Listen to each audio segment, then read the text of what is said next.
Investigations for Pott's disease. This is a TB, therefore routine treatment for TB, SCBC, chest X-ray, etc. Plain X-ray vertebral column, anteroposterior and lateral view. To show what? To show the destroyed vertebrae. More than one vertebra is destroyed with destruction of the intervertebral disc. Shows the deformity, kyphosis. May show paravertebral cold abscess. Also CT. CT is very important. Shows the affected vertebrae. Destruction of more than one vertebra with destruction of the intervertebral disc. MRI is very important. As we said before, an intervertebral disc prolapse and the fracture spine. The importance of MRI is this. What appear in MRI? This gray structure. This is the spinal cord.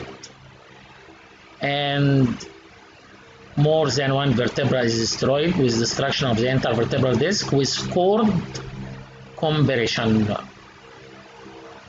Therefore, the importance of MRI in any spinal disease is detection of cord compression. What is the differential diagnosis of this condition? Differential diagnosis, first of all, rickets. Rickets produce kyphosis, but not angular kyphosis. Curved, gentle curved kyphosis without any limitation of movement. And actually this case is rickets. Ricketic kyphosis. Kyphosis due to Pott's disease is angular kyphosis. This angular kyphosis. Fracture spine. Fracture spine affecting only and usually one vertebra, with the intervertebral disc is intact, not like that. And no TB toxemia in fracture spine, and the X-ray is diagnostic. Secondaries in the vertebral column. Secondaries shows there is usually history of the primary tumor and in metastases of the bone there is irregular bone destruction with intact intervertebral disc. Metastases never affect the intervertebral disc. Also TB of hip joint. When we take later on TB of hip joint, there is deformity in the hip joint, corrected and compensated by the patient by kyphosis or scoliosis, by deformity in the vertebral column. There is deformity in the vertebral column. Is this a disease in the vertebral column or compensatory mechanism for TB of hip joint? Test the hip joint. In any vertebral disease, test the hip and actually the knee. But now test the hip. Why? Limitation of movements in all direction in the hip joint with pain and tenderness over the hip joint is characteristic for TB of hip joint. Differential diagnosis of psoas cold abscess. Psoas cold abscess, as we said before, present by a swelling in the iliac fossa. Therefore should be differentiated from other causes of swelling in the iliac fossa, or higher in the lumbar region. There is cystic swelling in the lumbar region. This should be differentiated from hydronephrosis. It also presents by cystic swelling in the femoral triangle, and this should be differentiated from other swellings in the femoral triangle, like femoral hernia, saphenopharynx. If there is cold abscess in the chest wall, cold abscess in the chest wall may occur due to TB of rib, reducing cold abscess, or empyema necessitans. We all know empyema, but in the plural. What is meant by necessitans? Necessitans يعني means extended empyema. Empyema in the plural, and the bus find its way, extend through the chest wall, and form another bus collection in the subcutaneous tissue. Therefore, bus collection in subcutaneous tissue connected with empyema in the pleura, this is called the empyema necessitans. Finally, what is the treatment of Pott's disease? Treatment of Pott's disease mainly for MCQ, conservative treatment. Conservative treatment, under conservative treatment, most patients are cured under conservative treatment, which consists of anti-tuberculous drugs for about 9 months and rest, good diet to improve the immunity of the patient, and spinal support by cast or jacket, spinal support by plaster cast or jacket for about 3 months, followed by spinal brace.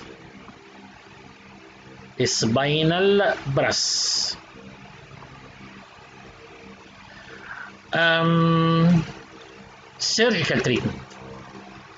Surgical treatment indicated if there is failure of conservative, especially two important feature of failure of conservative treatment: deterioration of kyphosis and the marked progressive kyphosis.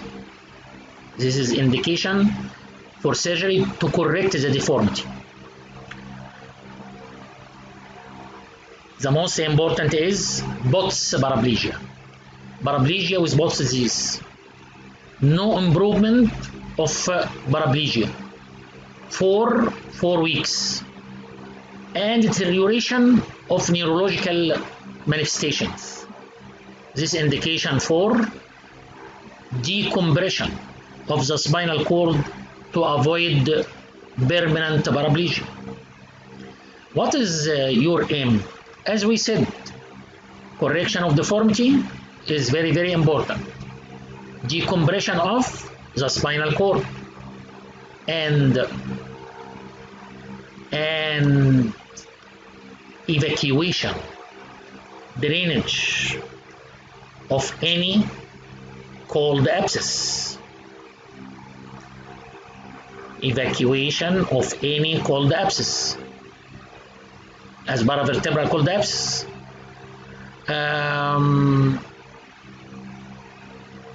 Due to destruction of the body of the vertebrae in children,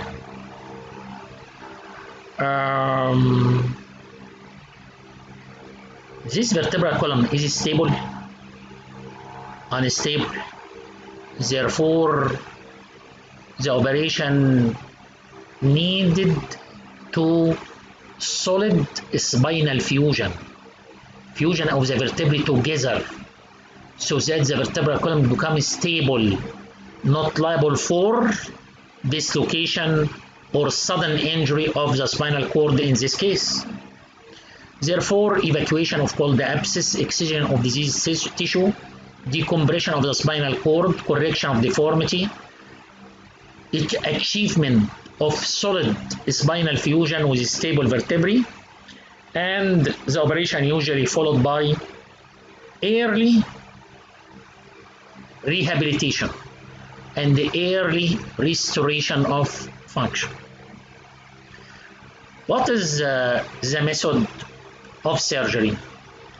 As we said before, in fracture spine or in intervertebral disc prolapse, nowadays minimal invasive endoscopic spinal surgery is the most popular.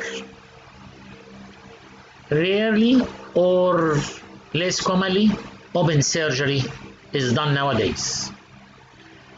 By minimal invasive surgery or rarely open surgery, we reach the vertebral column from anterior aspect or the posterior aspect. The commonest operation is anterior approach. How to approach the vertebral column from the anterior aspect? In cervical region. This is cut section in the neck. The anterior approach in the cervical region is entering to the vertebral column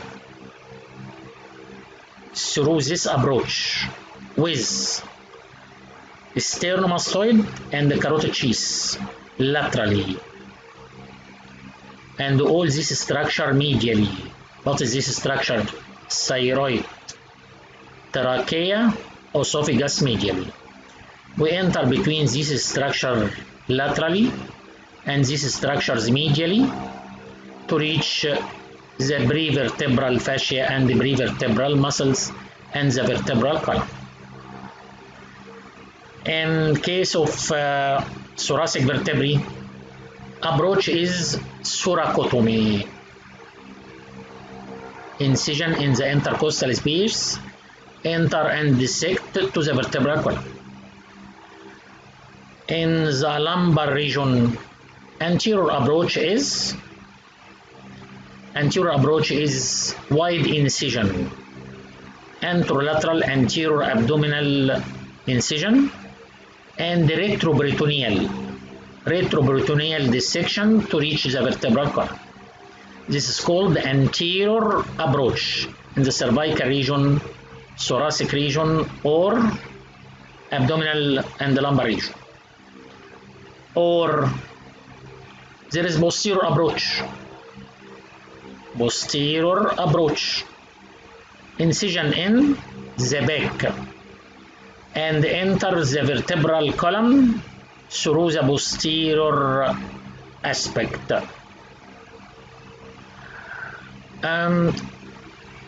The most popular operation is anterior radical debridement operation.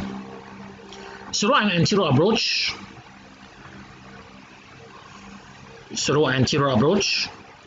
the diseased bone and the diseased tissue and the intervertebral disc, all these structures, destroyed vertebrae and the intervertebral discs, are excised.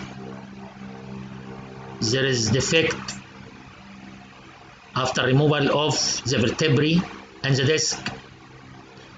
This space is replaced by a strut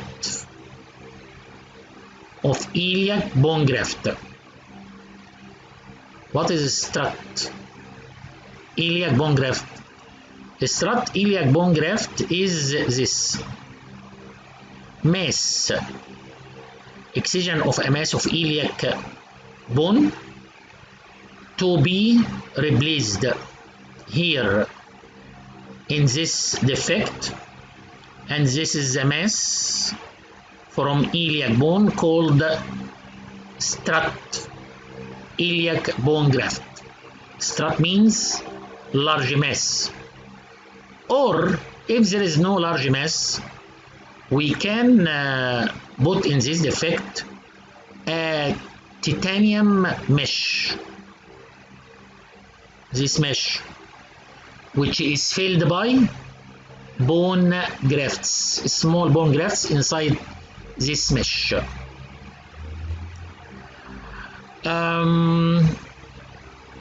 After insertion of the strut iliac bone graft or the titanium mesh, we need stability of the vertebral column by fusion of the vertebral column. How? By this, by belating, connecting the vertebra, normal vertebra above and the normal vertebra below with screws. Therefore, belating and screws on the side of the affected vertebrae. And this is the final effect, the final result.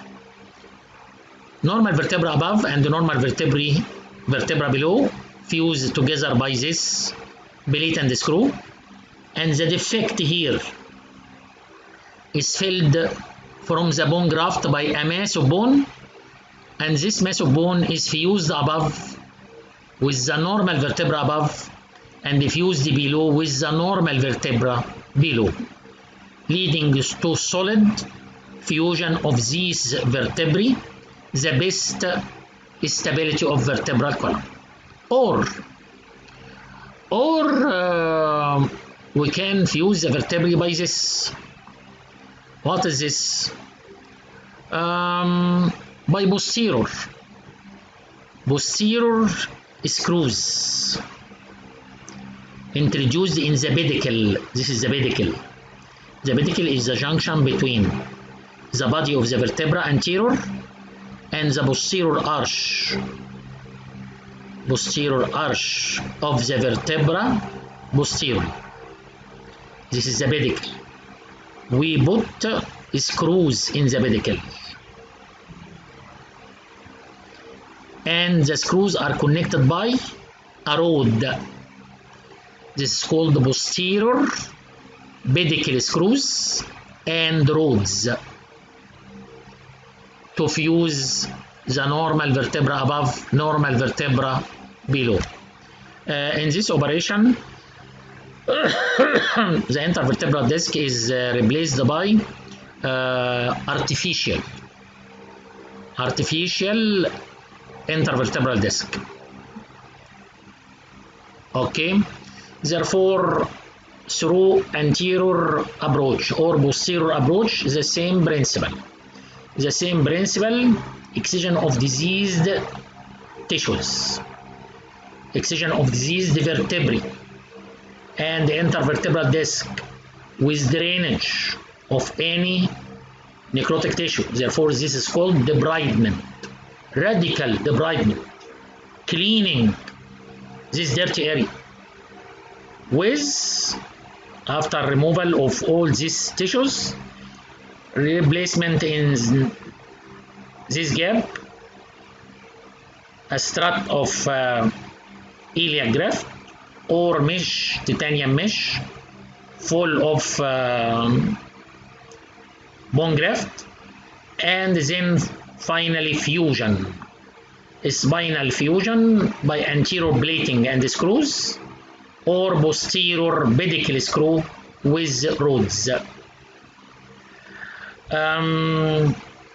I should insist here that these are the principles of recent spinal surgery. There are many other techniques not done and obsolete nowadays, and this is the principles of recent spinal surgery by endoscopic minimal invasive spinal surgery through anterior approach or posterior approach. If you read in any book another operation for the treatment of both these, all these lines of treatment are obsolete nowadays. Thank you for good listening and good luck.